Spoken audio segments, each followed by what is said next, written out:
did last week. So we are going to look at what you expect today.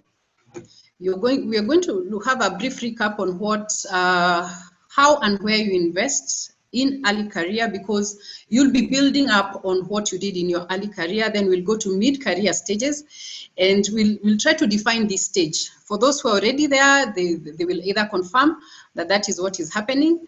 And for those who are not yet there, at least you'll get a glimpse of what you expect, both challenges and opportunities. Then we look at other concerns. We tend to focus a lot more on financial capital, how to build financial capital, but there's a lot more than financial capital. So we'll also be looking at social and spiritual capital.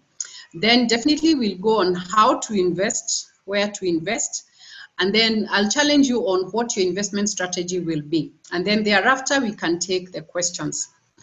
So let's look at what we looked at last time. We looked at how our life basically comes in life stages. Our life can be divided into three equal, or not necessarily equal parts, but three parts. The first one being the growth and development stage. And during this stage, it's when you're growing up as a child, you go into school, you start acquiring skill, and by and large, you're financially dependent on your parents or your dependents. Then from there, you move on to the economically productive stage. This is the stage after university or college when you start working. And this tends to be 2, 3, or close to 4 decades for some people, depending on when you start. And majority of people will be financially independent in this stage. So basically what it means is that when you're moving into the next phase of life, then whether you're going to be dependent or independent will basically depend a lot more on the kind of investments you did during your economically productive stage. So basically what we are here to discuss. So in terms of career progression, you start from age 25, around age 25 when you start your career, your first job, and usually your career starts growing. And then you move on to mid-career stage, which is basically where we are now. And by this time, it becomes very clear what direction your career is taking. Is it growing, is it stagnating, or is it going down? And then you proceed to late career as you prepare for retirement. So last week, we looked at the challenges of the people in the establishment stage, and we say that many of them start by being introduced into debt, and once you're introduced into debt, that cycle can continue for the rest of your life. Hopefully not. Peer pressure or social acceptance is very big, and many people definitely invest or manage their money by thinking about what their peers are thinking or what their peers are doing. Lack of clarity, you're not very sure what you should be doing or how you should go about it, and that affects when and how you invest. Many people are seeking independence from parents, and sometimes you miss out on very important lessons you can learn from those who have been there before. And then a problem with not just the young ones, but all of us, instant gratification. We want good things and we want them now. And then, of course, wrong assumptions. And I highlighted one big assumption, which is basically where young people think, I have time. I can always start saving later. But the opportunity we discussed last time is that when you're a young person, you have time. You have time to grow, to invest, and by making little investments, you can actually grow your portfolio into a huge amount, just like we did when we were looking at the compound interest. We gave an illustration of if you saved 5,000 shillings every month. Please go back to the previous screen. If you saved 5,000 every month when you started at age 25, and you increased those contributions by 5% year on year, and you save for 35 years, and on average you make a return of 8%, which is a conservative return, you realize that your savings will only account for 11% of the fund at retirement. But the interest that you'll have earned over the period will actually account for 89%. So this is the essence of investment. You want to make savings, but you want those savings to grow exponentially so that your contribution to that particular goal is small, and the interest is what mainly meets the goal. Basically, making money work for you. So even as we go into the mid-career stage, we'll also start looking at that and see, okay, even if you've spent some time, then what can you do still in regards to growing investments? And we looked at very important questions everybody must ask and answer regarding money, because these are the ones that guide how you behave towards money. These guide your actions, how you spend your money, how you invest your money. So the first question was, who owns the money? And the answer to that was everything is, God owns everything, including your money. And so if he owns everything, then we are just stewards, we're just managers of the resources he has entrusted us with. And therefore we need to look to him to find ways and principles of managing money. Then the next question was, how much is enough? When you start looking for money or investing, exactly what amount are you looking forward to? And the Bible tells us to be content with what we have. It still tells us to work hard, to be diligent in what we are doing. But Psalms 23 verse 4 also tells us not to wear ourselves out trying to get rich. So there needs to be a limit. There needs to be an amount you're looking for. And so that when you get that amount, you'll actually know it is time to stop. Or probably if God blesses you still with more money, then you can channel it to giving and to other sources. But if you don't have a target, it will be just a rat race. Then the other question we asked is, what will it cost you to get the money that you're looking for? Many people have actually suffered, put themselves into a lot of trouble, be it in terms of health, be it in terms of other things. You lose your family and many other things just because you probably focus too much on looking for money. So the Bible in 1 Timothy 6:10 tells us the love of money is the root of all evil, and many have subjected themselves to a lot of pain. So count the cost. Even as you plan to invest, as you plan to look for this money, count the cost. The other question is, once you get the money, what will you do with it? Majority of people say there is no limit to the amount of money that I want, but have you clearly thought about what you want to do with it? And 1 Timothy 6:17 tells us not to put our trust in the money that we get. When God blesses us, Paul was telling Timothy to admonish Christians. When you are rich, don't put your trust in the money. So even when you have the money, we are talking about investment. By all means, invest and make money, but your trust should not be in that money. Your trust should be in God. And if he chooses to allow you to use the resources he has entrusted you to take care of your needs, well and good. But we shouldn't put our trust in money.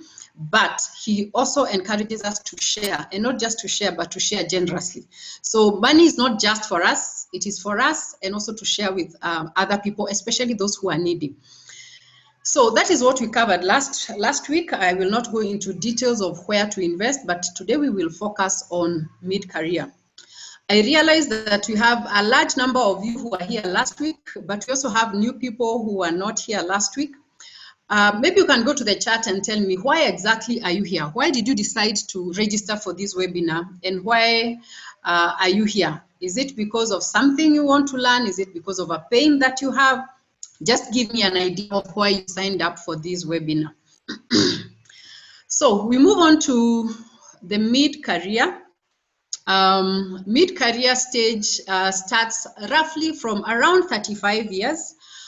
To about close to 50 years, and your 40s, you're right in the mid of your career. And let's look at the profile of somebody in their 40s. In most cases, they are married and with children, their parents, and in most cases, some of their children are actually teenagers. The other thing is that in this stage, people tend to be in dilemma. We normally call it the dilemma stage. They're in dilemma because they question everything. They came into this life, adult life, working life with expectations, with hopes, but life doesn't seem to be working out as they had envisioned it.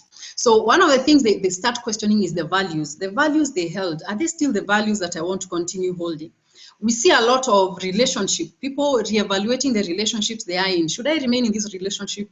Is this what I signed up for? Is this what I'm going to have for the rest of my life? And many people also start questioning their careers. Is this the field I want to remain in? Or is this the kind of job that I want to be in? So there's a lot of questions, a lot of dilemma. And then in terms of their career, their careers now have become very clear.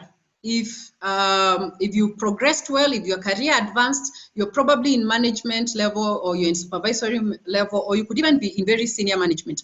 Your career has progressed well. Some people's careers have stagnated, and others, they have actually declined. So you're very sure about your performance and how you're doing in terms of your career. Then the other thing that is very common at this stage is career burnout. And people are wondering, okay, I'm burnout, I'm working so hard, I don't seem to find an end towards this. You just feel that you're really not okay in terms of your career. You feel like quitting quite often. The other big characteristic about this stage is that there's a lot of job movement. You've gained experience, you've advanced your education, so you're quite marketable. You change jobs, and even other people change careers. We find a lot of people leaving jobs and going into entrepreneurship. I'm a case in point. The minute I hit my 40s, I just left and I went into entrepreneurship. So that is very, very common. And the other thing is that for people in this stage, their responsibilities are increasing, be it in the work environment where they're progressing and they're growing, or be it at home. They have children, young adults, teenagers. So everything seems to be just a lot around them.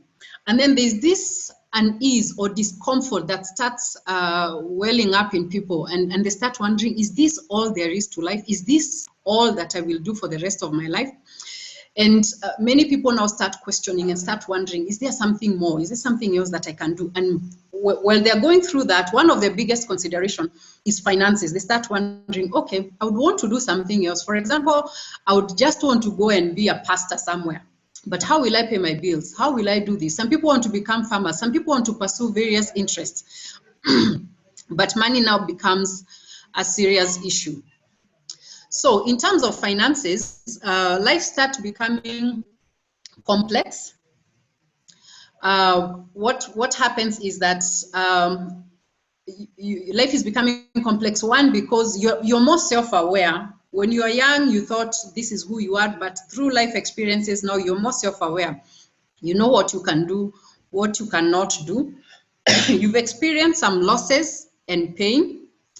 Some people are probably going through separation, divorce, you've lost a job, you've been fired, or something just happened. Your incomes are peaking. In this stage, you're approaching the peak of your income. Majority of people, this is the stage when they will get the highest income, or they get into that level where they're going to earn the highest amount of income. You're improving your lifestyle. You're changing your lifestyle. As your income grows, you're thinking, okay, now I need to change from here to something else. Incidentally, as you're getting more income, your lifestyle is improving, you tend to be cash strapped. And one of the reasons is because most of your expenses are big ticket expenses. We are talking about children in high school going into university. We are talking about big amounts. You're thinking of owning a home, amongst other things. So as much as your income is growing, your expenses are also growing. You may not have a lot of expenses, but the few that you have are quite big ticket. And then in terms of time, because of increasing responsibilities, both at home, in terms of your family and at work, you find yourself that you don't have time. So you want to manage these finances, you want to do something else, but you really don't have all that time to sit down and focus on something else. So in a nutshell, then this is how life seems to be. It just seems to be a complex, demanding life. At this stage, you're likely to be taking care of the largest, how do I put it? You're likely to be taking care of the largest number of people at this stage. You have a spouse, you have children, and your parents are also aging. So probably all your children, you're taking care of all your children, and now you have aging parents. Because as you move on to the next stage, you'll find that some of your children now will start becoming independent. So this is a time when you're taking care of majority of people. You have a career you're building. You want to develop yourself. You probably want to remain in the same field. You feel you need to do something, or you want to switch careers and you realize you need to develop other skills. You're probably thinking, I need a side hustle. I need to start working on something to build something that maybe if I left employment, this is what I would go into. You probably have a debt or debts. You probably have a mortgage. And if probably you don't have a lot of debts, you have a mortgage, you're thinking, okay, maybe I should take some equity release from my mortgage. I have paid quite some amount. Can I take some money and do something else with it? There are many separation and divorce that happen at this point, and some may actually move out and start independent lives. We also have those separations within the marriage. People are still together in living together, but they're handling their lives totally separately. So if it's finances, everybody's minding their own business, they're not working together. So that put a strain on their relationship. Then we have friends. You need to build your social networks. You need to engage with friends. You have your health. You're busy, you have stress, you need to exercise, you need to eat healthy, you need to remain healthy. So this becomes quite a complex situation.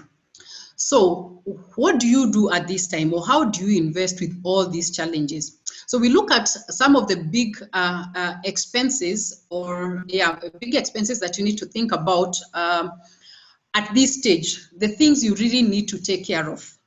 Because if you don't take care of them at this point, chances are you're going to struggle as you move forward. So to start with, let's start with a home. By this time, majority of people feel I need to have a home. So you're either thinking of mortgage, you either have one or you intend to take a mortgage.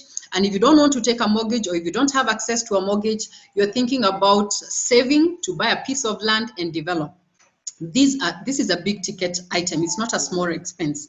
Then on the other hand, you're talking about your children's education. If you have a number of children, they're probably in high school, going to undergraduate, and for some people probably who started early, their children are even thinking about going into postgraduate. Again, not small expenses.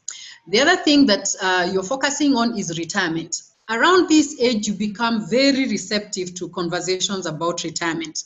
You actually want to know, okay, what can I do? And some of the two things that you look at is ensure you have a retirement home and you ensure you have a retirement income. So if, for example, you are not in a pension plan, you start thinking, okay, can I join a pension plan? And if you are in a pension plan, you start questioning, whatever I have, is it enough? Is it adequate? Will I be able to finance my lifestyle? And then the other thing is that your parents now, they are aging. So depending on how they manage their finances, you probably require now to start stepping in, to come in and help them with their living expenses. Or if it is not their living expenses, if they're able to take care of their living expenses, their health costs are probably increasing. They are going to hospital frequently. They probably have some chronic conditions they need to take care of. So you are required to start taking care of them. So those are the four main things that you probably are taking care of them now. If you're in your 40s or you're considering and thinking about it, or if you're not yet there, these are some of the things you really need to start thinking about. So that is on the financial angle. But in other matters, you're now getting that disquiet feeling. You're like, okay, you probably have had, maybe if you're in your late 40s, you've had the income that you've always wanted. You're earning good money. But all of a sudden, this income doesn't seem to give you the satisfaction that you thought you wanted. Yeah. Next slide. So you don't have, you're beginning to ask, is life all about success? Is life all about money? So suppose I have millions and millions of money. Is that all there is to it? You've already had the money, but you're not as happy as you thought you'd be. So you start thinking about significance. And this is the stage at which many people find themselves talking about midlife crisis. I call it midlife concern. So at this, for some people, it starts early, and it's something that happens maybe from around mid-30s to all the way to 60. It hits people at different stages, but majority of people experience this in their 40s. So you start wondering, what is it that I can do that I can make a real impact in the world? How can I make a contribution? You feel you want to help in other ways, not just your job. Yes, your job is good. It pays your bill. It takes care of your family. But you feel there's a certain satisfaction that you don't get. Now, this is what we call the halftime. There's an author who wrote this concept of halftime, basically looking at life as if it is has two parts. There's the first half, which is basically you pursue success. You want to advance in your career, you want to get promotions, you want money and all that. And then once you reach at the top of the ladder, for majority of people, we normally say you feel like your ladder is leaning on the wrong wall. and then you start pursuing significance. So majority of people in the second half now, they want to start doing things that really, really matter. But now the issue becomes, the reason why I cannot transition from success to significance, it's probably because I don't feel I'm properly equipped financially to take care of myself in that stage. The other thing people deal with is because they lack clarity. Okay, fine, I want to do something significant, but I don't know what that is. And so people stay in that state. Some people bite the bullet and they actually go out of the environment to go and pursue that significance. Some people remain with that feeling, they know I am not okay, but for now I will remain here. And there is no right or wrong way. You don't necessarily have to leave employment, but you can still pursue significance within what you're pursuing in terms of your career. So I want us to do a small exercise, and this exercise is just to help you evaluate where are you in terms of these things. If you can relate, if you're much younger, probably you might not relate, but still the exercise would be helpful to you. So I want you to draw a small circle, a set of 4 circles. So there's the small circle which is inside, and then you draw a bigger circle, you end up making 4 circles. If you can do that, then we move on to the next slide. I want you to think about 4 things which are very important in terms of life. There is the making money, which is basically why we are here. We want to invest and make money. There is, you want to achieve. There's that great need in all of us to achieve. Then we have relationships. This could be family, friends, whatever relationship God has blessed us with.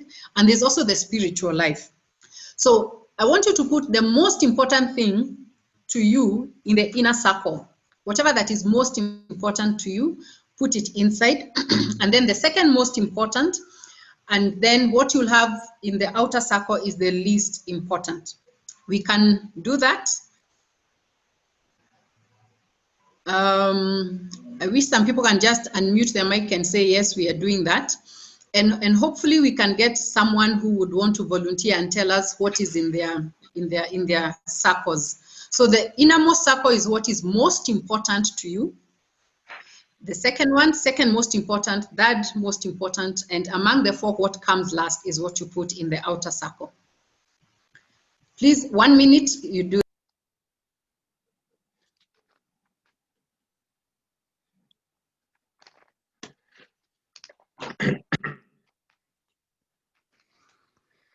Okay.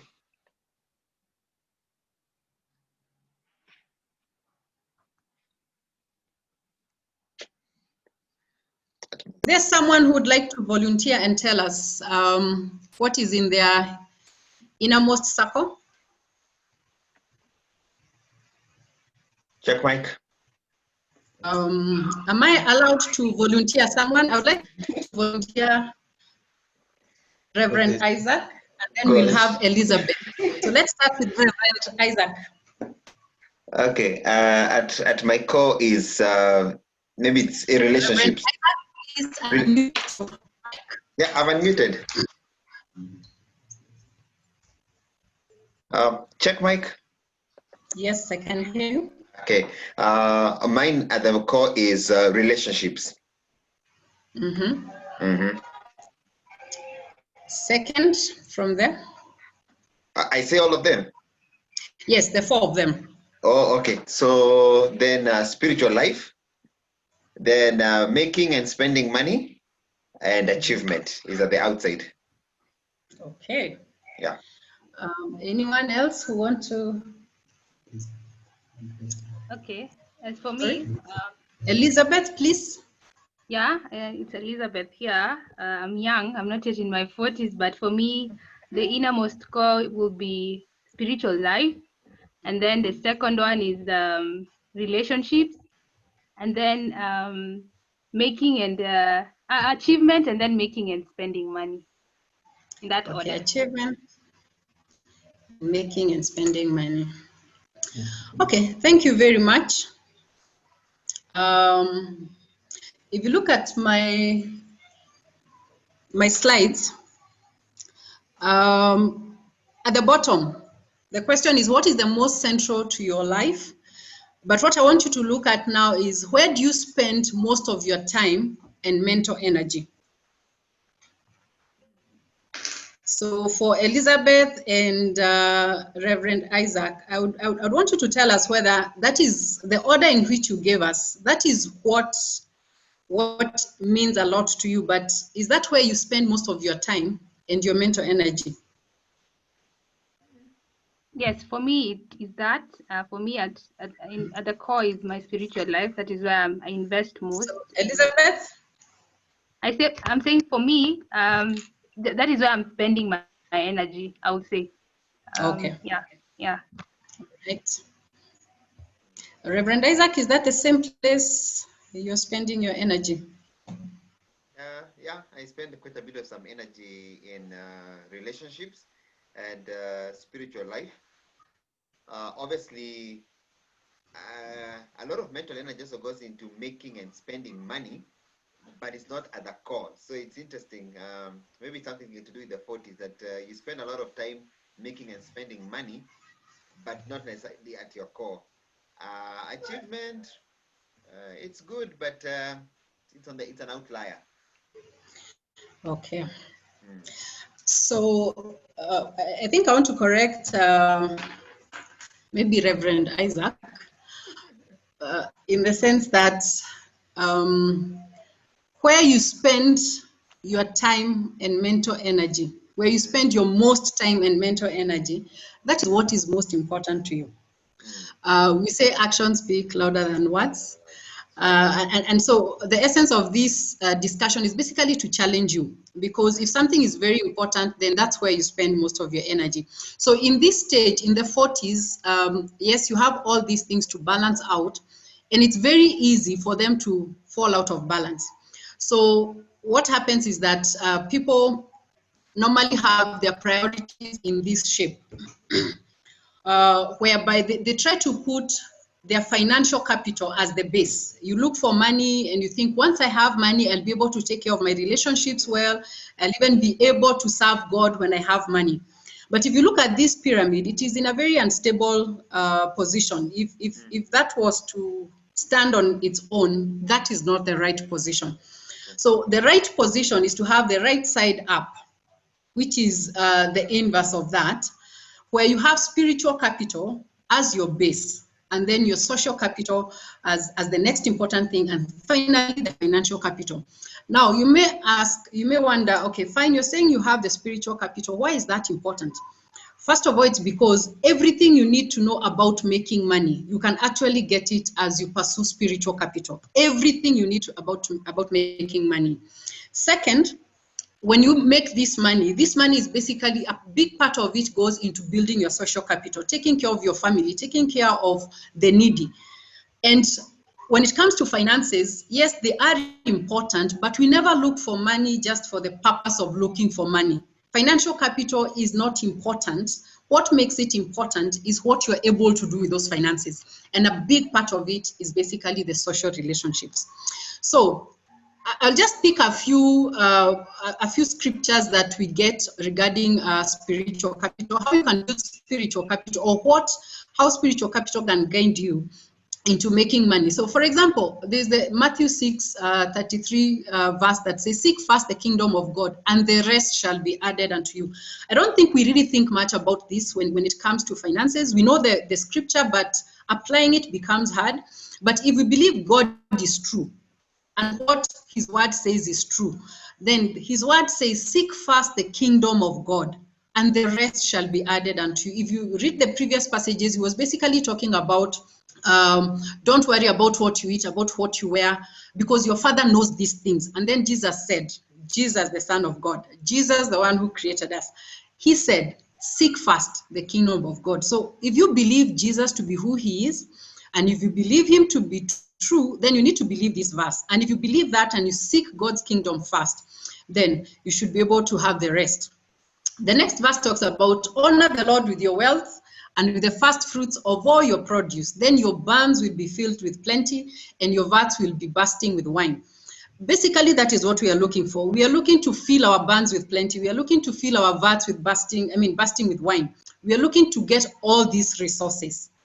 But we've been given a formula, and the formula is honor the Lord with your wealth and the first fruits of all your produce, and then you'll get everything. So majority of us struggle with giving, and yet here we're being told giving is actually a key to get what we are looking for.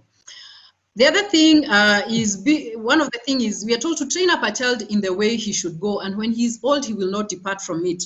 One of the biggest risks that you're going to run when you make money is that your children might not allow you to enjoy this money if they do not become financially independent. If they're not able to stand on their own, they'll actually be the biggest cause of your pain. You can imagine you have everything, and I think we have seen very many rich families, when their patriarchs die, the family is left in disarray and all that. Now, God's word tells us, train up a child in the way he should go. So even in this busy season of life, you need to take time to train your children, not only about the way they should go, but even how to handle money. Because if they don't get to learn this from you, then they'll go into the adult life with wrong assumptions. Invest time in your children. The other things, simple things, God's word tells us, be sure you know the condition of your flocks. Give careful attention to your herds. So in the earlier times, of course, most of their wealth was in flocks and herds, but today you have different assets. Just God's word telling us, be mindful of what you own. So for example, I like using this example because I play a lot in that field of retirement benefits. In this stage, you have many people who have changed jobs. I mean, from their early career stage to this point, you leave one employer, sometimes you take some money, sometimes you leave the money. Sometimes when you ask somebody, what is the value of your retirement fund? Majority of people will not tell, they don't have that figure in their mind. They say, okay, let me go ask for my statement. Just getting to know what you own and the condition of those investments. Are they earning the best return wherever they are? Are they safe? Sometimes we buy pieces of land and we've never even visited to see where that piece of land is. We don't even have title documents. God's word is telling us, just be mindful of the condition of your assets, whatever it is that you have. Then maybe just to reiterate what I was talking about, where you spend your time, God's word tells us where your treasure is, there your heart will also be. So what you value most is what your heart will actually be in. So if it is finances, then that becomes your God. If it is relationships, again, that also becomes your God. So let us ensure that we have our heart in the right place. And that is shown by where we spend our time and our resources. And of course, there's the whole issue regarding what you should do with your time. Some people are trapped in careers they don't like, they don't enjoy anything about their jobs, they dread going to work. And I like putting it that even when you look at the Bible, there seems to be two phases of life for majority of God's servants. They started doing something. For example, David was a shepherd, but his actual calling was a king. He was a leader. You look at Moses, he started with his time in the palace, but that is not where he belonged. He actually belonged in delivering people. Jesus started as a carpenter, but that was not why he came on earth. He came on earth to save us. So it's important to realize that our jobs are not necessarily why we are here. So it's important to check with God. This verse comes from Ephesians 2:10, which says, we are God's workmanship. We are created in Jesus to do good works. And not just good works, but good works which he prepared in advance for us. So some of that uneasiness most of us feel about is because now it is actually time to move on to what God actually created us to pursue, but we are still remaining. If it's like Jesus, you still want to continue making furniture, but while your calling is actually his calling was to save people. If it is Moses, he could have remained in the palace, yet his work was actually to deliver. So it's important to spend a lot of time with God and find out, okay, exactly what did you call me for? So for some people, your calling will actually be matched with what you do on a daily basis. But for some people, you'll actually need to step out of the current place you are in and actually move on into what God actually created you to do. And again, remember the first verse, do not be held back just because of the money. God says, seek first the kingdom of God. If you pursue what God created you for, he'll ensure that you have the rest. And finally, the verse here, we have King Solomon. Most of us would want to be rich, but probably no one dreams about how King Solomon was rich. He had everything. He was very wealthy. There's never been anyone as wealthy as he was. After everything, after all that, he came to the conclusion that everything is vanity. And he said, after all has been said and done, here is the conclusion of the matter. Fear God and keep his commandments, for this is the duty of all man. So do you want to make all this money and eventually come to this realization, or do you want to learn from those who have been there before? So basically what I'm trying to put here is that investments are important. Money, like we said in the first session, is a tool. It's something you need on a daily basis to provide for your needs and all that. But we need to have money placed in the right place. It is not the most important thing. And one of the reasons why many of us struggle with it is probably because we're not reading from the manual that would help us to know how to manage our money. So with that context, then start thinking about your planning, not just financially, but look at what you're doing and where you are on this earth, and ensure that success means actually doing what you are created to do. And finances has a role to play in that. So I will want us to go back then to the finances. And we highlighted this last time, but for the benefit of those who are not there last time, every investment normally has an objective, and there are four main objectives of investments. When you invest in something, you want the value of that investment to grow. You want the value of, you want that investment probably to give you an income. Some investments give you growth, some give you income, and some give you both. If I may give an example, when you buy land and you're not developing it, you expect the value to grow. But when you buy land and you develop, you put up houses and you rent the houses, then you're getting both growth and you're also getting an income. Liquidity, sometimes we save money so that we are able to pay our expenses when they are due. So that money is in cash form. And sometimes we invest to minimize risk, or you are ready to take up risks. So for example, if I need this money in 2 years, and I don't want to risk any of it, then I will invest it in a manner that it is exposed to very minimal risk, and I'll have the same amount or slightly more when I need it. Now, a perfect investment will normally grow. The value will grow, it will give you an income, it will be liquid, in as you will be able to access that money as and when you need it, and it will not have that big risk. That is a perfect investment. However, as an individual, you need now to look at certain things, your specific age. In the early stages, you have a lot of time. Even if you make financial mistakes, there's actually a possibility that you can recover from your financial mistakes. But now, as you start moving into mid-career, you're basically halfway through your working life. You're halfway through from when you join the career to retirement. You're at a middle point. So you don't have as much time as somebody who was in the early stage, because you're closer to retirement. So you have to start changing your thinking. Yes, you have time. You have probably 20 years to retirement. There's a lot of growth that can happen. So you still need to invest in growth assets, but you need to minimize your risk. You need to start reducing your risk level, because you don't have a lot of time to recover. Your personal preferences. There are people who like property just because that's what they like. There are people who don't like property. There are people who will not sleep if they invest in stocks and shares. Some other people, they are okay to watch the value go up and down. So you also have to understand yourself. You need to know what kind of, what drives my financial behavior. And again, at this point, because you probably have suffered some losses, you tend to become very risk averse. And by being risk averse and just putting too much money in safe investments, you're actually denying yourself an opportunity for growth, because you still have a number of years, about 20 years or 15 years before retirement. At this point, it's also important to maximize the tax benefits that you can get. And also, as you invest, you need to look at what kind of income am I expecting in future, and what kind of expenses am I expecting in future. So your investment has to look at all these things. Recently, I had a client who wanted to venture into a certain investment, but I convinced her, no, you should not put your money in these growth assets, because the field you are in, it's quite risky. And very soon after that, we actually learned that there are going to be job cuts in that organization. So what would have happened is that if they put the investment in non-liquid investment, that investment would not have helped them, and yet they are moving into a season when their cash flow is not guaranteed.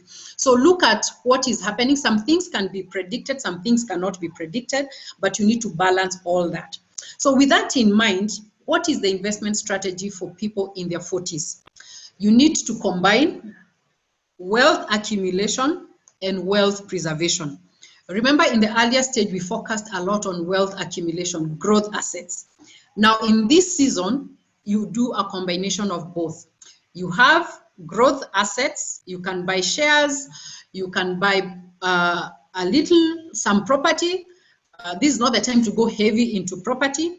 And then you start moving towards wealth preservation. Those assets that you have accumulated in the last 15 years, now you start moving them from very risky assets, you start moving them towards assets that have a low risk. We are talking about things like bonds. So what does this exactly mean in terms of actual investments?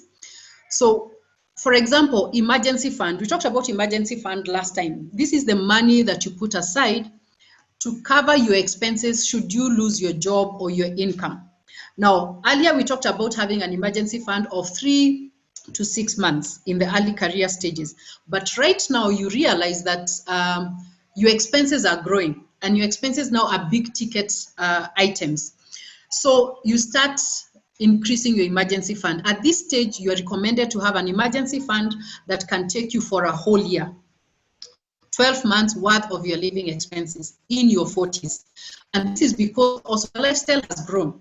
I mean, you're living probably in a better estate, your children are going into more expensive schools, you're driving a more expensive car, which takes, I mean, a fuel guzzler, you're probably, the service on that car is quite expensive. So your emergency fund needs not only to grow in value, but into how long it can stretch you.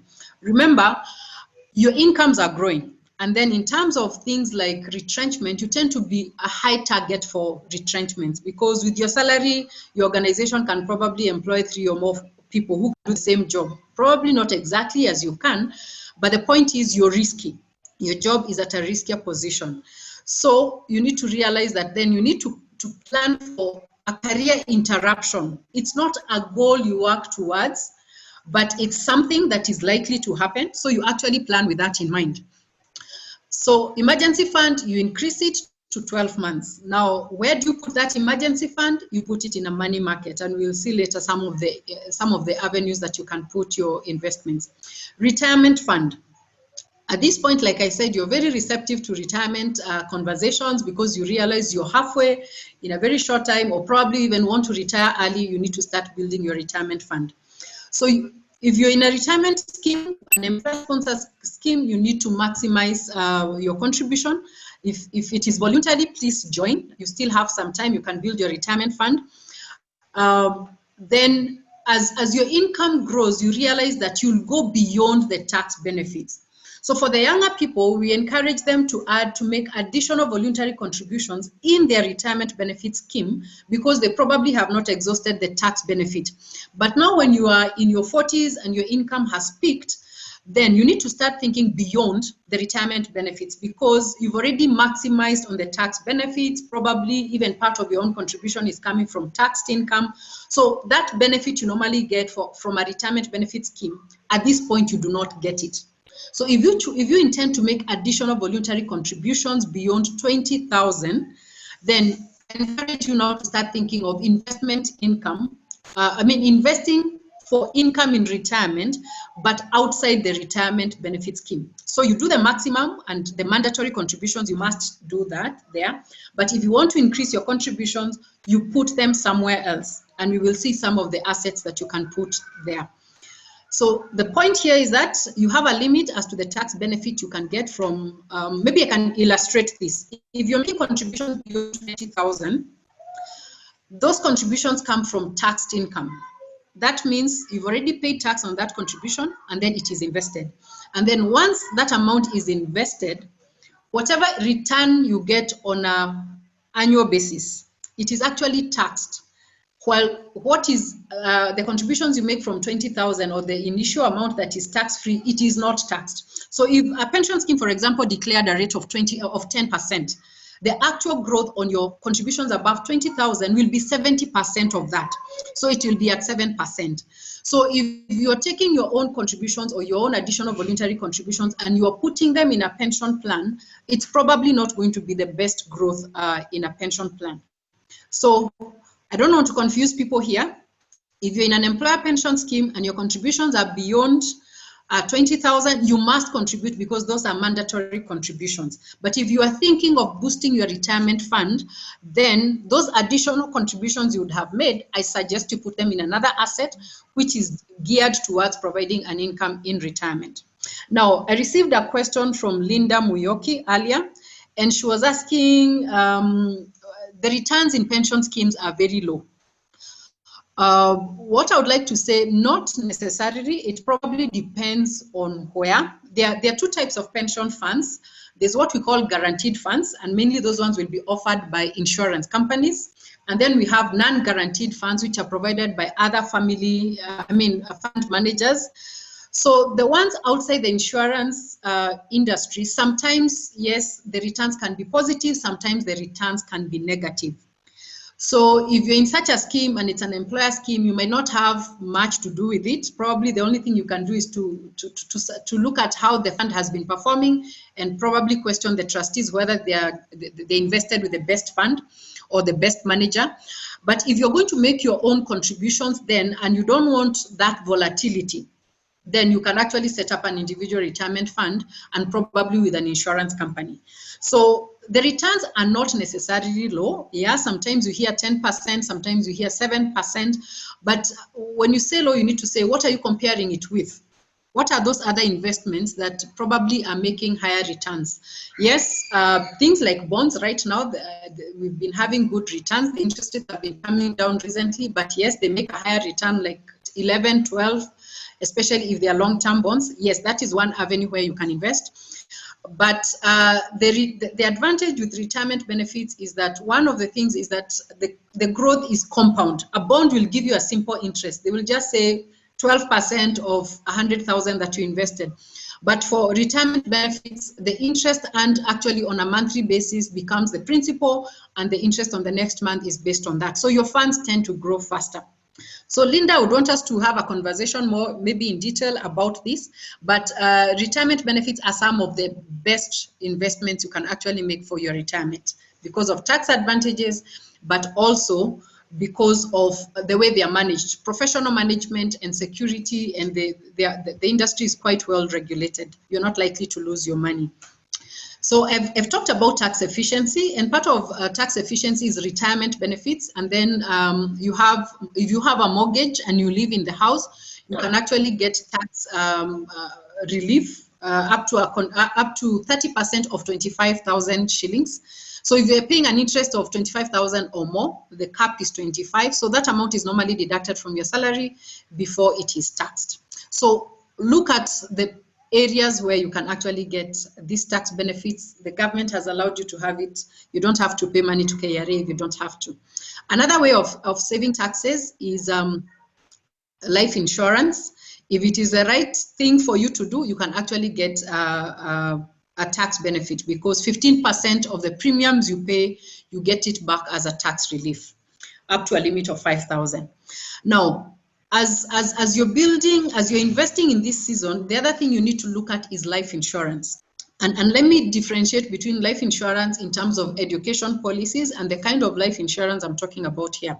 You realize that your income is growing, so you're moving your family from one level to another in terms of lifestyle. And therefore, you need to ensure that source of income, and that source of income is yourself. So in case of death, you realize that your family's lifestyle would be affected. In case of a disability that affects your ability to make an income, then you'd also not be able to provide that income.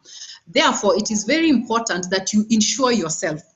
Now, like I said last time, and I have very many people, friends in the insurance industry, very few people will sell to you what is called a term assurance. A term assurance is a life cover that only pays in event of death. And that is the essence of insuring yourself at this stage, because if you are alive and you're making money, then you'll be able to take care of the goals that you have. So your family would only have a problem in event of your death or your inability to make money. So what you need is a life insurance. The best example of how a life insurance, a term assurance works is like a car insurance. A car insurance only pays in event of an accident. You don't wish to have an accident, but should an accident happen, it will pay. This is the same way a term assurance works. So you're able to take a huge amount of cover. For example, if I was to take a life insurance of 1 million, I'll probably pay a premium of less than 1,000 per month at my age, 40 years. Now, if you are to take an education policy for a sum assured of 1 million, you'll probably be paying close to 20,000 per month. So you can see the difference.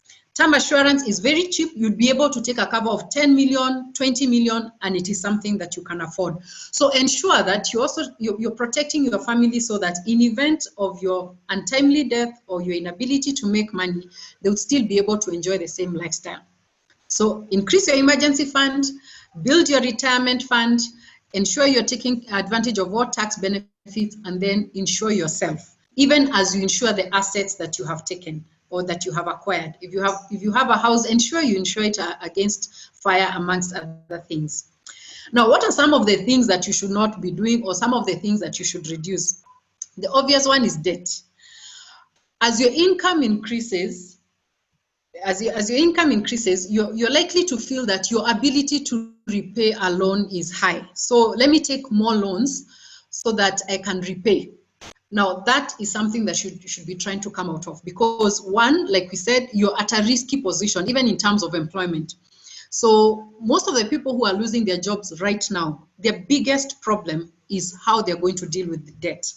The sooner you get out of debt, the better. If you have that income, use that income to save for whatever it is that you want. If you want to upgrade things in your house, instead of going to buy things on credit, just save that money and go and buy it. One, you'll have peace of mind, your net worth will actually be going up, and should anything happen, you will not have that burden behind on the back of your mind. And one particular debt I want to highlight here is the equity release. You find people who have done so well, they've gotten out of debt, and the only debt they have now is mortgage, which to an extent is okay. You don't have to repay your mortgage immediately, but you should try and repay it as fast as possible. Then at this point now they decide, okay, now I can actually take out more debt using the house. So even the security that your family had, that should, if anything happened, you actually have almost a paid up home, you now lump more debt on it. So this is a very common thing in people in their 40s. Please avoid that. If anything, work towards paying your debt. The other thing you need to be moderate and reduce is going into real estate, especially if you want to invest in real estate for speculative purposes. If you want to buy land and develop it and you have a plan for it, by all means do that.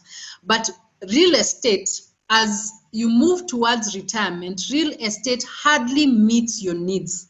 It hardly enables you to meet your goals. This is because, one, there's always that hope that the price is going to increase, so you don't sell even when you make a good margin. And then when you really need the money, you're not able to convert that investment into cash as fast as you'd probably need. So one of the things I notice with majority of my clients, retiring clients, is that their biggest asset is usually home. They have retirement benefits, and the other biggest asset is usually land. Pieces of land, small pieces of land all over, which at this point they are trying to sell. It's even becoming very, very difficult to sell.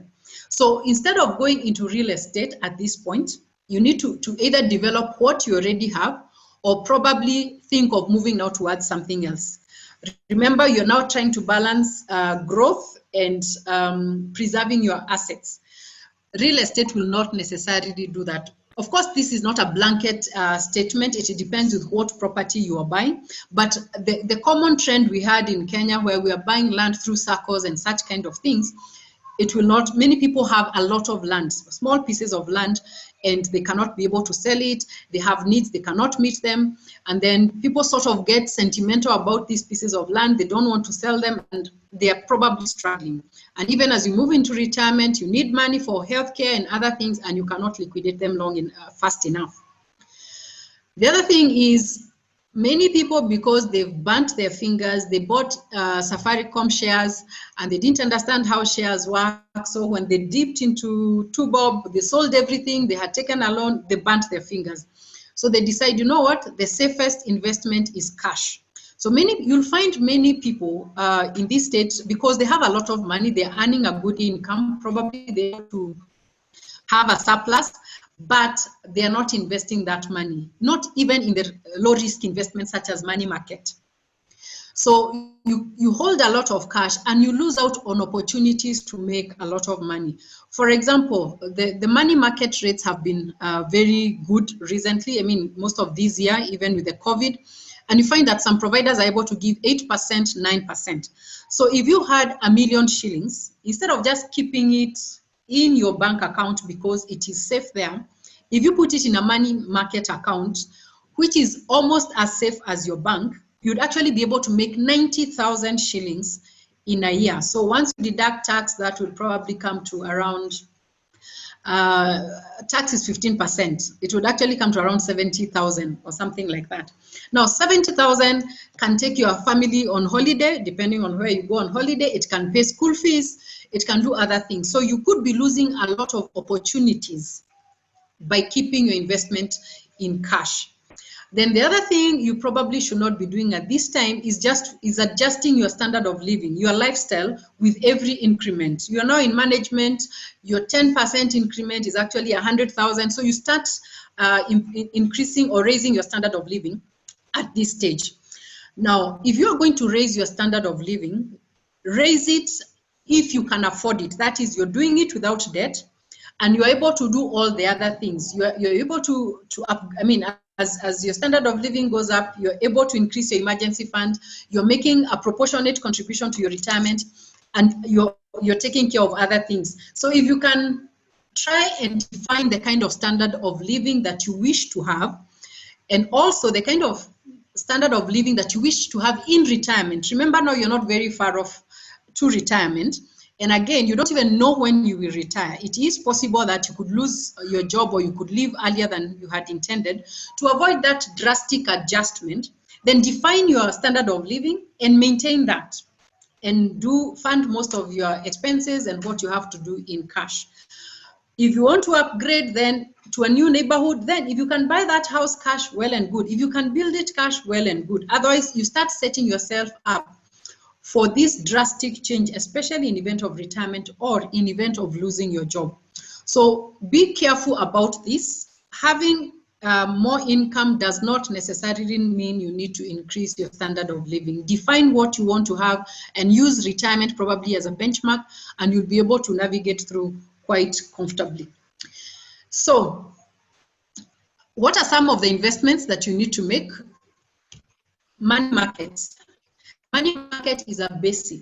It's a basic thing that everybody should have. If you're in this group and you don't have a money market, please send me a message, send me an email and tell me you'd want to know how to start doing that, because a money market enables you to put any surplus money into that fund where it can earn a return, 8%, 9%, whatever return that you can get. In most cases, it is way better than a fixed deposit account.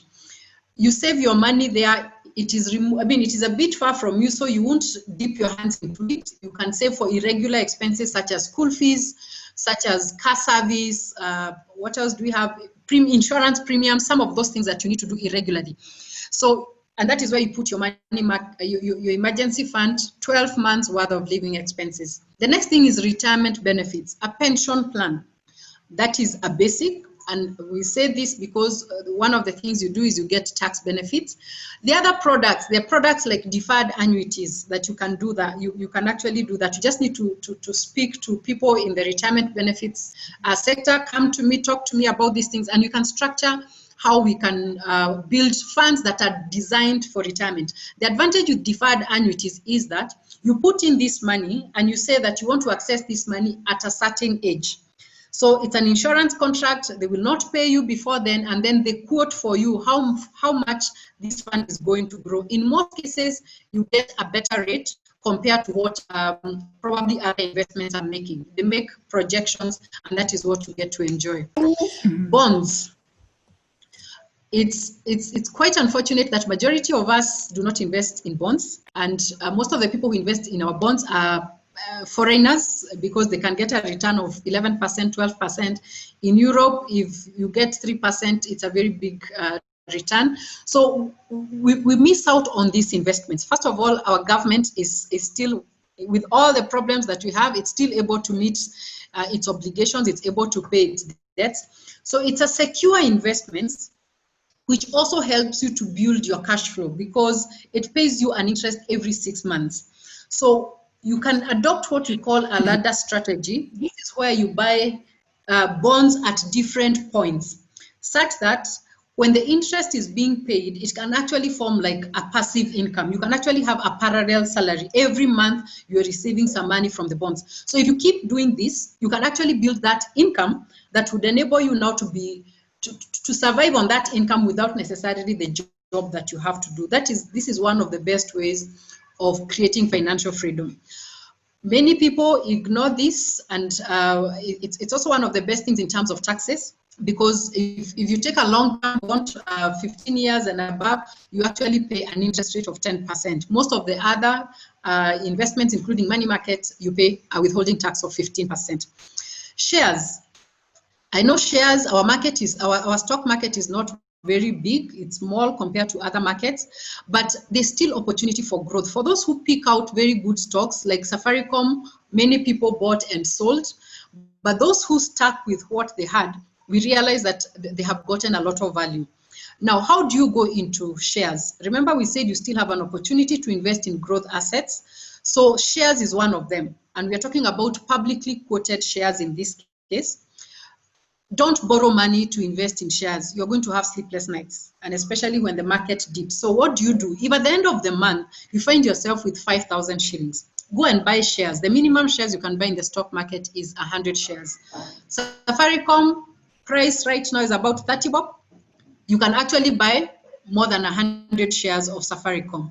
If you do that, you're putting money that you can afford to keep away for long. You can actually build a very huge portfolio.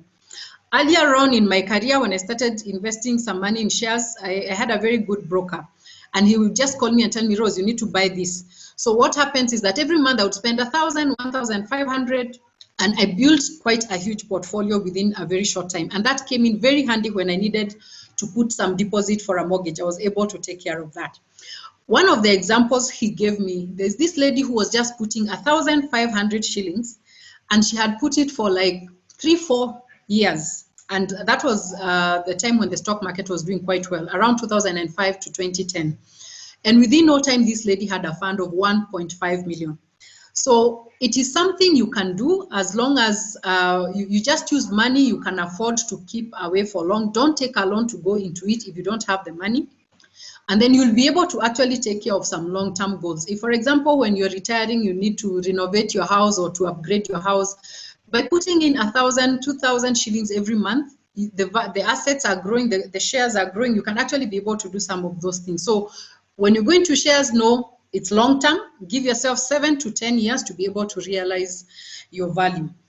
If you want to go into property, please consider going into property for purposes of generating an income, not for speculative purposes. Speculation, things can go either way. Focus on income, because that is the only way now you can start building another source of income that can take care of your other needs.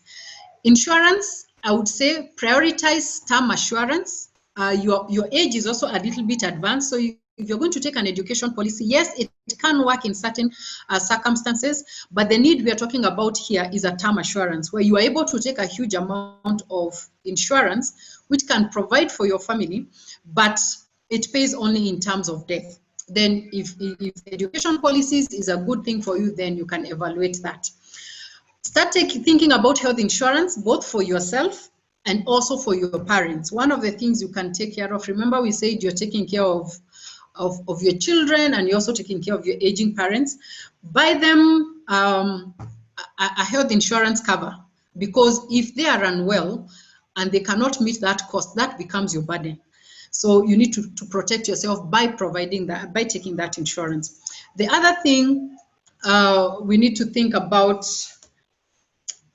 we need to think about in terms of insurance, in terms of your parents, is that if, for example, you realize your parents' finances are not very okay, you can actually purchase for them an annuity.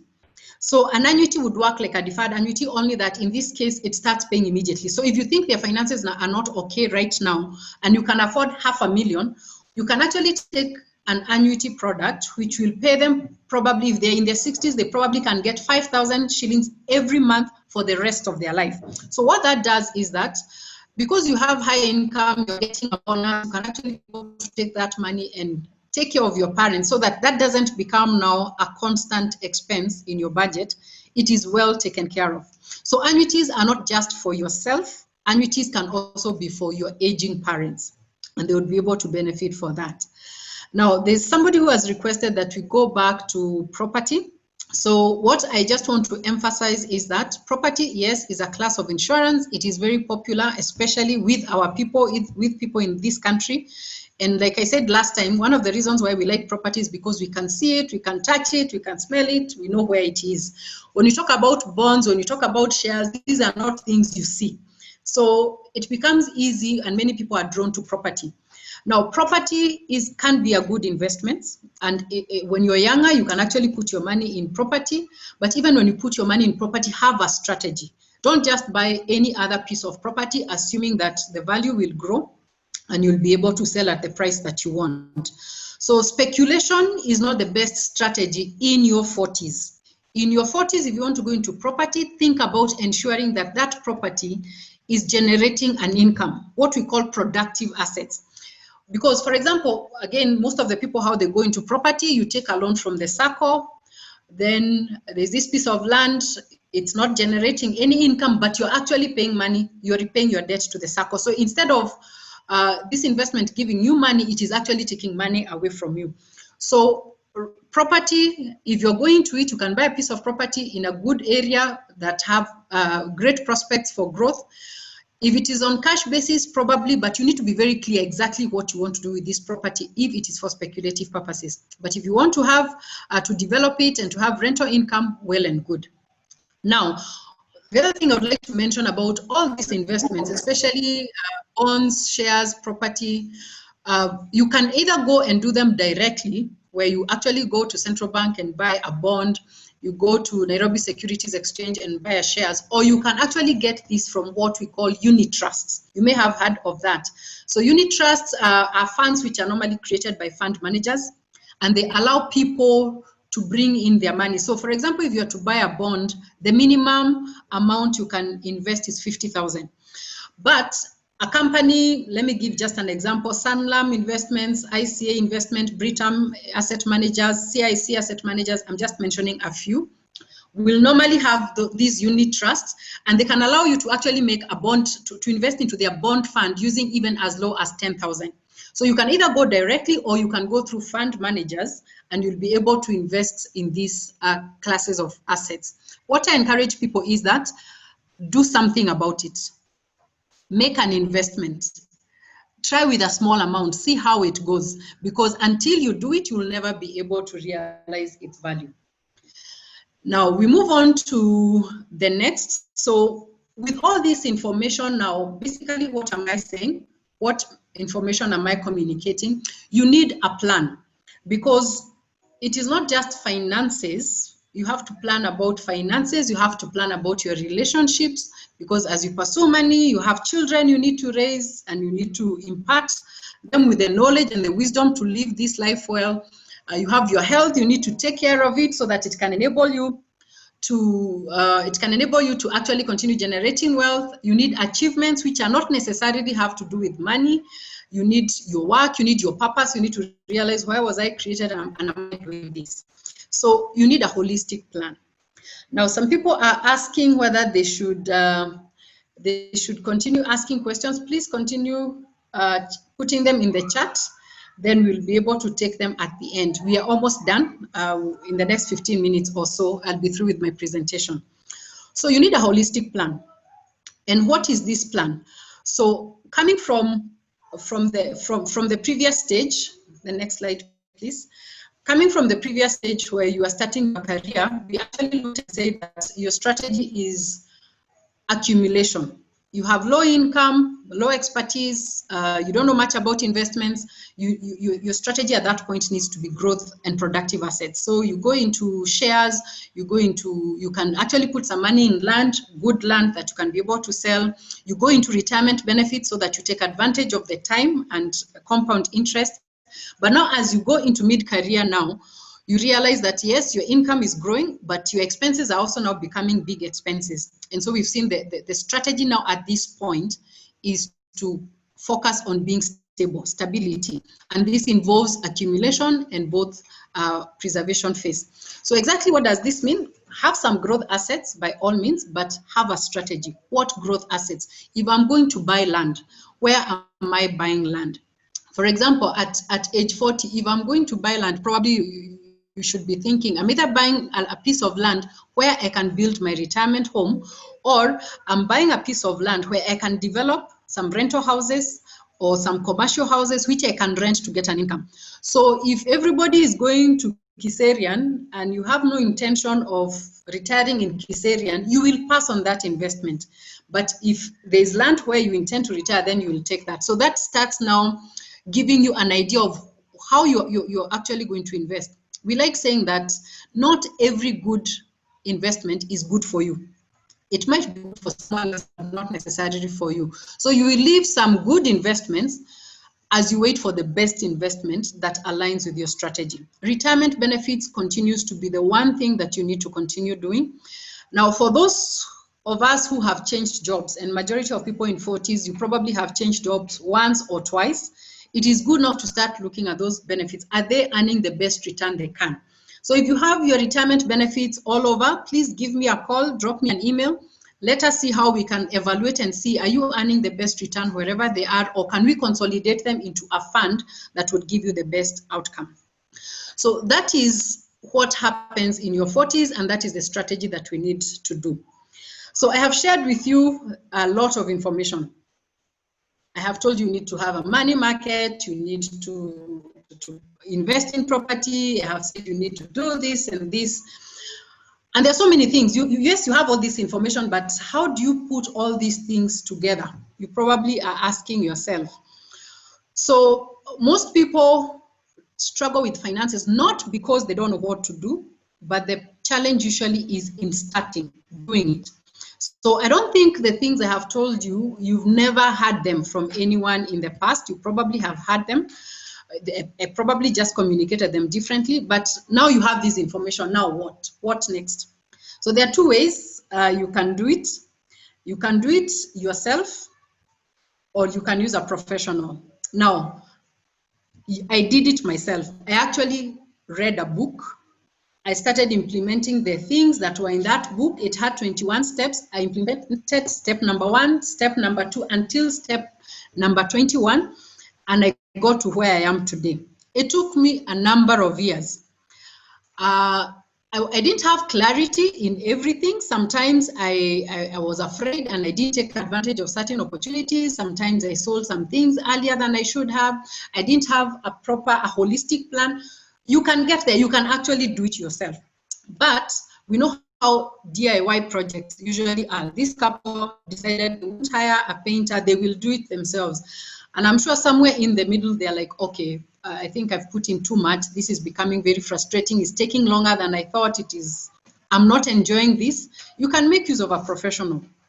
Now, when we quote our fees, they sound like they're very expensive. But what you need to realize is that by just looking at your plan, and I have done this with many clients, they probably had some loans. We probably just need to realign a few things, and the kind of savings they make, especially on debt repayment, would cover my costs and leave them with a lot of money. My fees become just a small proportion of the savings that they are making. So don't be afraid. I would encourage you, visit us, talk to us. We can help you. We can look at your situation and see what it is that we can do. So what does financial planning or retirement planning involve? One of the things we do is we get to know you. And most of the financial planning people do, or advice you normally get, you normally go to a friend or family and tell them, I have this amount of money, where can I invest it? Now, in most cases, these people will advise you where they would invest that money if they had the money. But from our point of view, what we do is first get to know you. What are the things that drive your decisions? What is your personality profile? There are people who by nature, they manage money well. There are people who by nature, they give a lot. And they are probably in certain financial circumstances because of their generosity. So we help them to put their mask on, their oxygen mask on, before they put it on somebody else. Then after that, once we know what drives their decision, what is your risk profile amongst other things, then we're able to look at your assets, your liabilities, your income, and how you're spending your money. And in case you need to save more, we're able to help you analyze and see where you can make savings and to realign your assets in accordance with your strategy. Goal setting, this is where majority of people struggle. You're not very clear on what you need to achieve. We help you with that. And then we develop an investment strategy.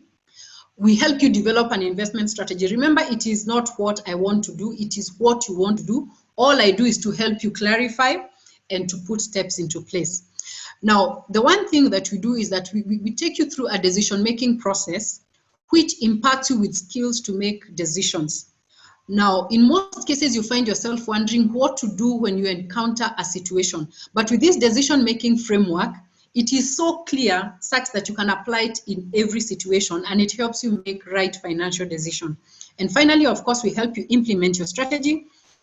For things that we can implement, such as money markets, retirement benefits, insurance products, we will do that for you. For the things that we are not experts in, for example, in terms of stock market, you need to pick a certain share, then I will send you to, I will give you referral of investment brokers who can now sit down with you and help you pick the shares or the bonds. So give us a call. I invite you to go into our website. Our website is www.nxconsult.co.ke. Schedule a conversation. The first conversation will be free. We'll get to see whether we are suited for one another, whether we can be able to have a rapport, and whether we can work together. And then from there, we can take it on. So the promise we have as next move is that we help you simplify your financial and retirement decisions. You gain clarity and confidence, and you're able to accomplish your goal. So join us or contact us so that we can help you make your next move the best move ever. So that brings me to the end of the presentation. I am now free to take questions.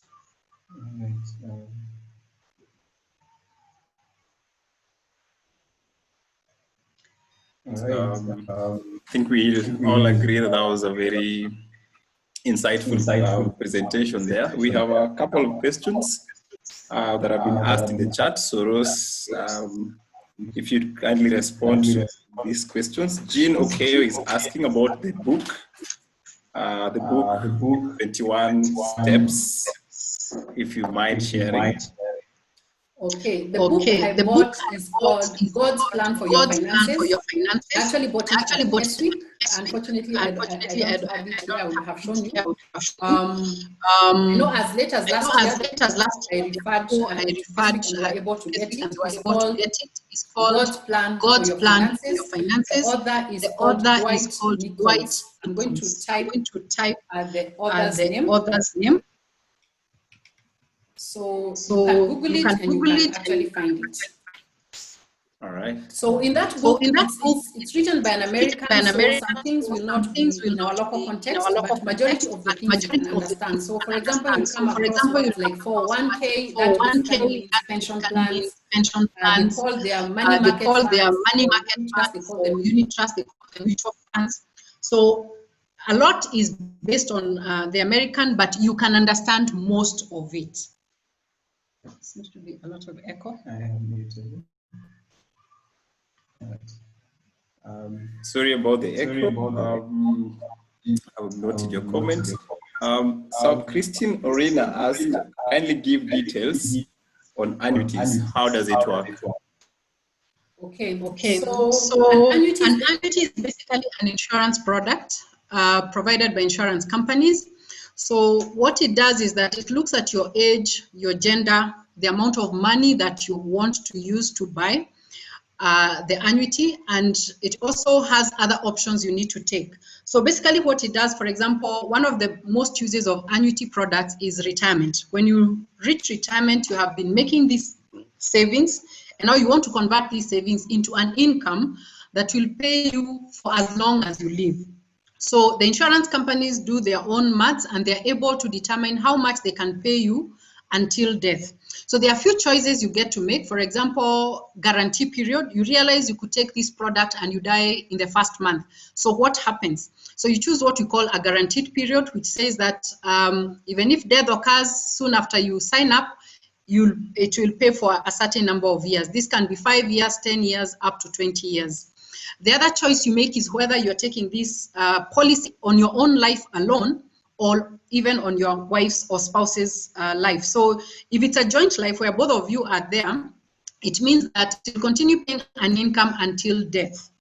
So the things that matter is how old you are. If you're older, so insurance companies won't have to pay for as long, for a long time. So what happens is that you tend to receive more. If you are a lady, ladies tend to have a longer lifespan, so they receive less than men. So it's something that is usually used in most cases to provide an income. If you'd want more information on it, please drop me an email and then we can engage on that, or talk to any financial advisor.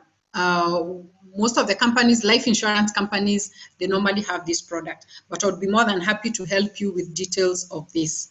So it doesn't, the income does not necessarily have to come from a pension fund. You can actually make money through other sources, and you decide to put that money in an annuity. The main advantage of an annuity is that it provides you with an income for life. It doesn't matter how long you live.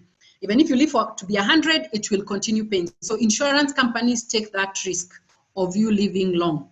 So unlike other investments that they could go wrong, you could lose your money, or you could outlive your benefits, an annuity gives you that certainty.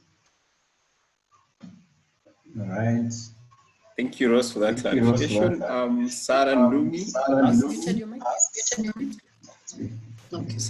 asked, what's the difference between a life insurance cover and education policy that comes with a life insurance cover as a benefit? Yes, that's a good question. So let's look at life insurance in its raw form, the basic life insurance. Basically, what life insurance does is to protect you against unforeseen risk.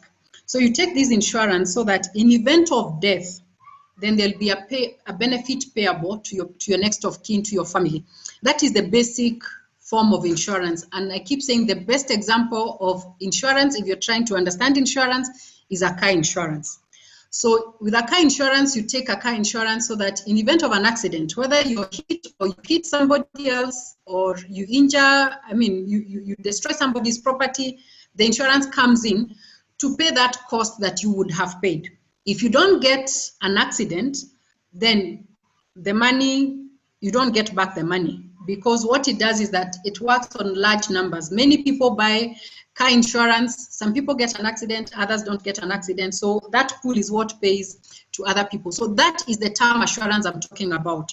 So it tends to be cheap because it only pays in event of death or specific conditions that may be put there. For example, you can add a benefit like critical illness, where you say, in case I'm diagnosed with cancer, or I have a stroke or a heart attack, then it will pay this amount of money. The other best example of this term assurance is what majority of you have with your employers.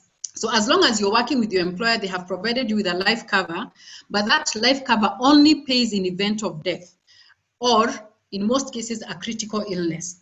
Now, an education policy, on the other hand, will combine a life insurance. In event of death, it will pay, but it also provides an investment part of it. So the money you pay does not all go into insurance. Part of it goes into an investment, which you're able to get now later, either as partial amounts that come later, or at the end of the policy, you are given back the money. So because the education policy is combining investment and insurance, it tends to be expensive. So yes, that has its own place. There are certain conditions that make an education policy, I don't call it an investment, I call it a saving. Education policies are not an investment. They do not qualify to be an investment. They are savings plan. They also have a life component. and there are certain conditions where that is ideal. The number one, I normally say it is tax, because the premium you put in that policy, 15% of it, you get it back as a relief. So it's like your money has already grown by 15% the minute you put it with an insurance company. Two, on a lighter note, for those people who cannot be disciplined to save, and if I mean, they need to be forced or they need to be threatened with losing their value, then those are the kind of people who can go also into insurance. But it has its place. So it depends on the need that you're covering here. If it is your ability to earn an income, then the best insurance would be term assurance. If you want to combine that with tax benefits and to save for your children's education, the word here is save for your children's education, then you can do an education policy. All right. I think we have two from Julie Oruo. Please share the costs, and then also asking if the investments you have talked about are Kenyan-based.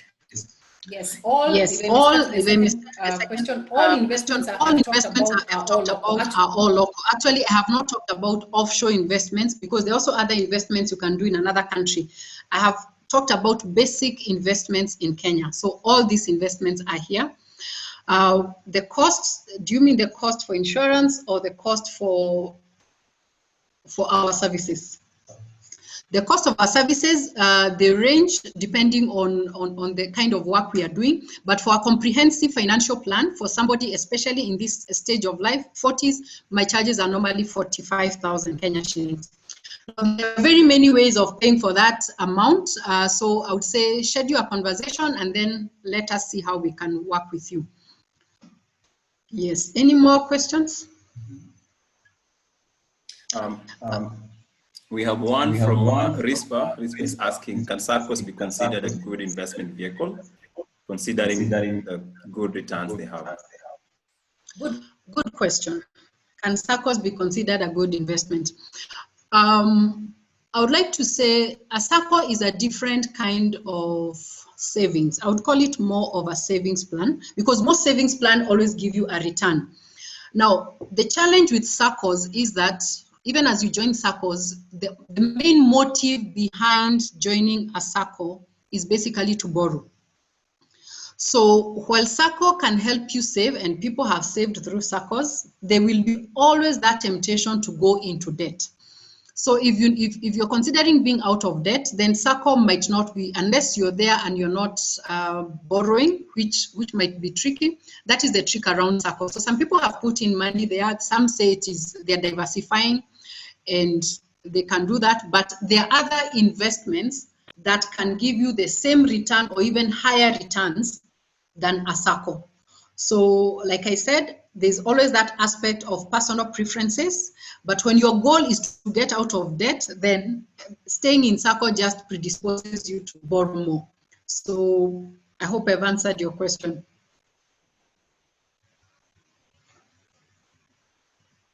All right.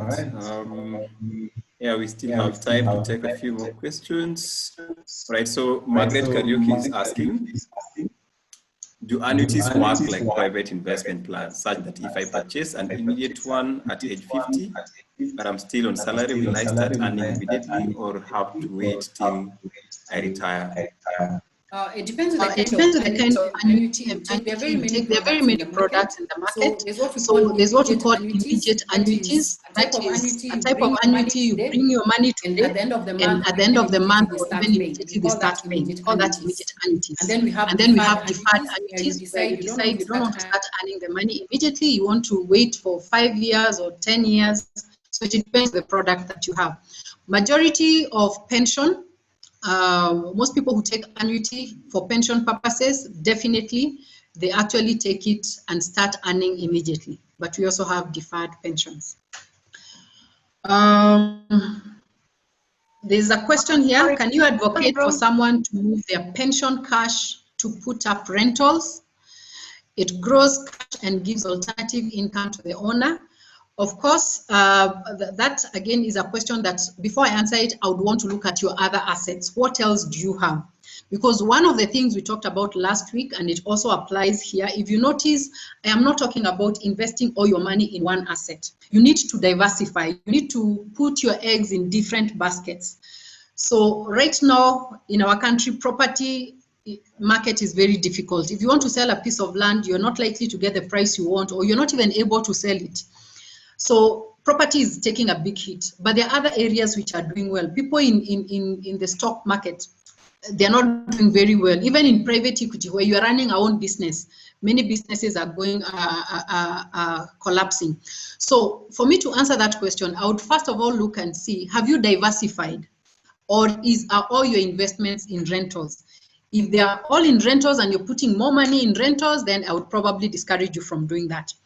Again, moving money from pension is one of the investments that I usually say everybody needs, in the sense that, one, it is professionally managed. As an individual, you might not have that professional management skills. You might think you're doing the right thing at the right time, but it might not work out. So I would leave some investments with professionals as I try my hand in other investments. So for this, I'll need to look at your portfolio, and while it might be okay for one person, it might actually not be the right thing for another person. But bottom line, think diversification. Even if property is doing so well, don't put all your money there. Cast it. God's word tells us to cast our bread amongst many waters. It actually talks about 8. I mean, put some in this area, so that if something goes wrong, at least something else will still be working. Okay. Margaret, Karaoke, you've raised your hand. Yes, hi Rose. First of all, thank you for this session. I really appreciate even the invite.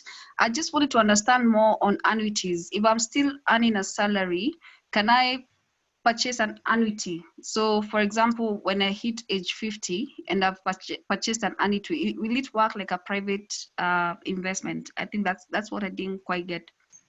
Yes. So if you take it as a private, I mean, it's a separate investment. I mean, it is not tied to anything.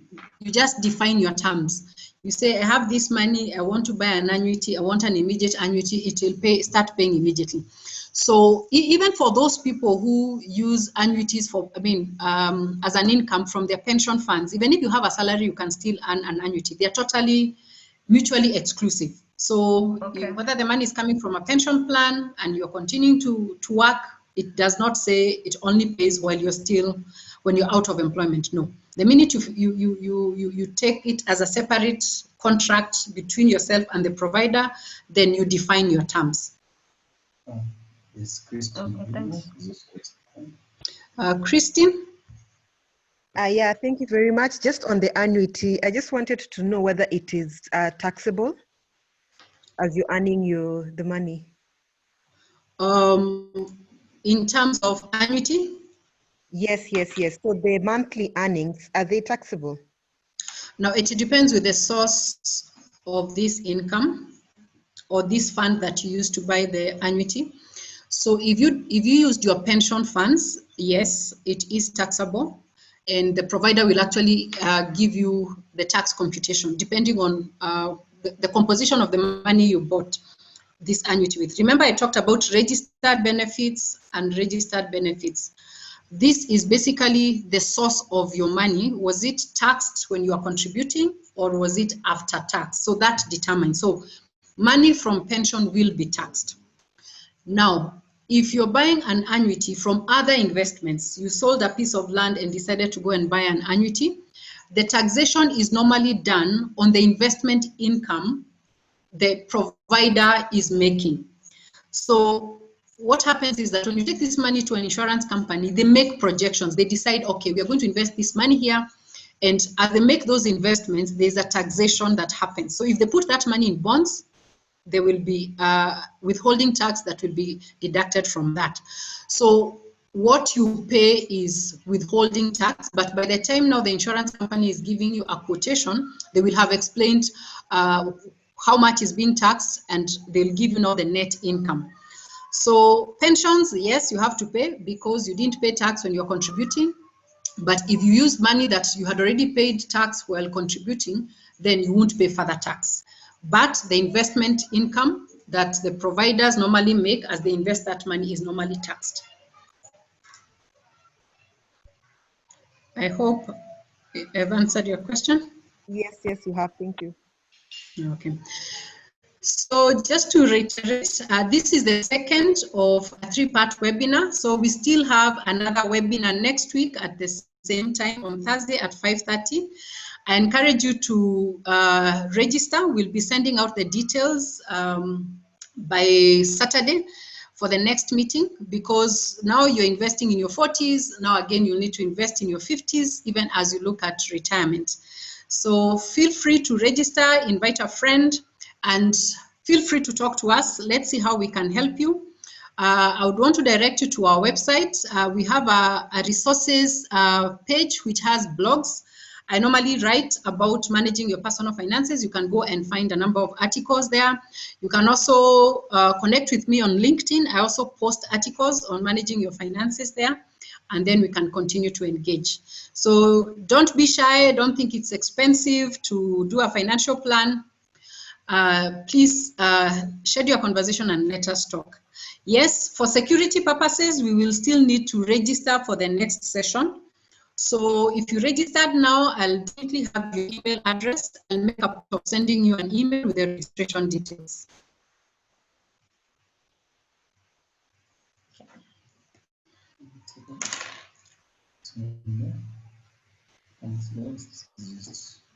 Great stuff. So I think we need to wind down. All right. Hope you're not locking anyone out. Anyone else having a question?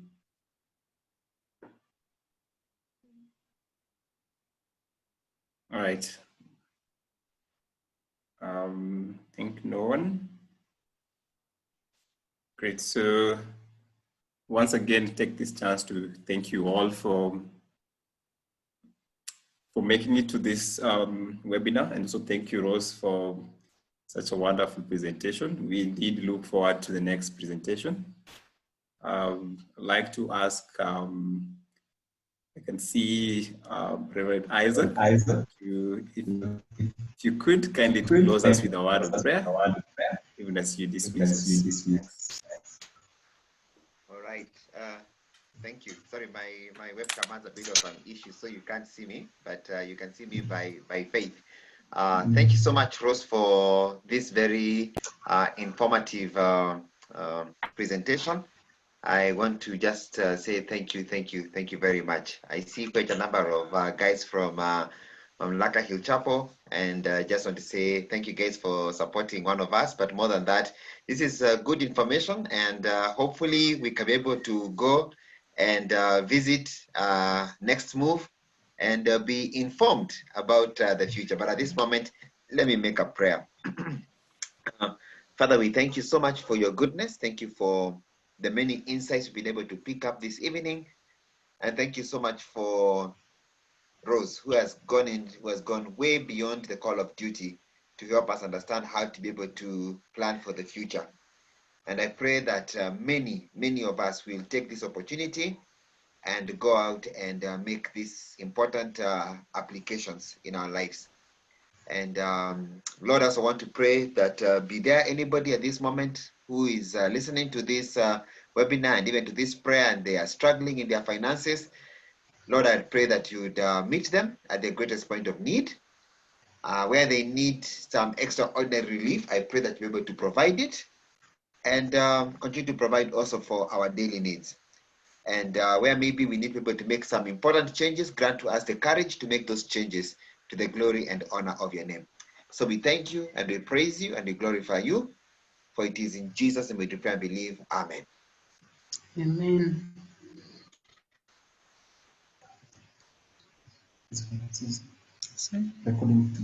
Yes, we'll be having a recording, this recording downloaded in our website.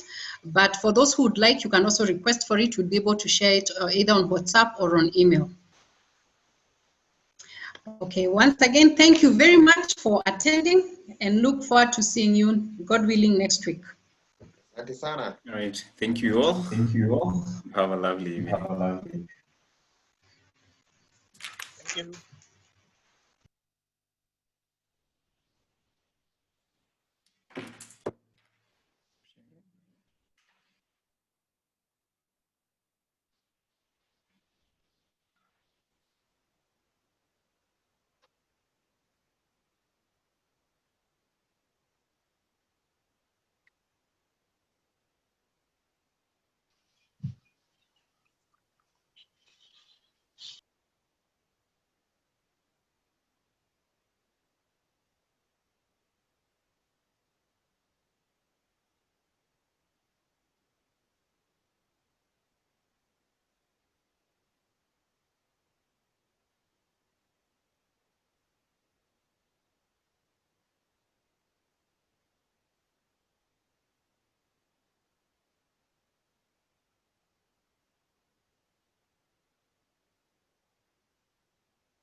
How do you think those ones?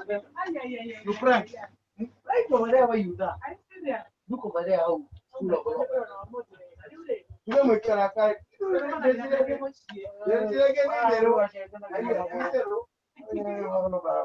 Good. Let me apologize.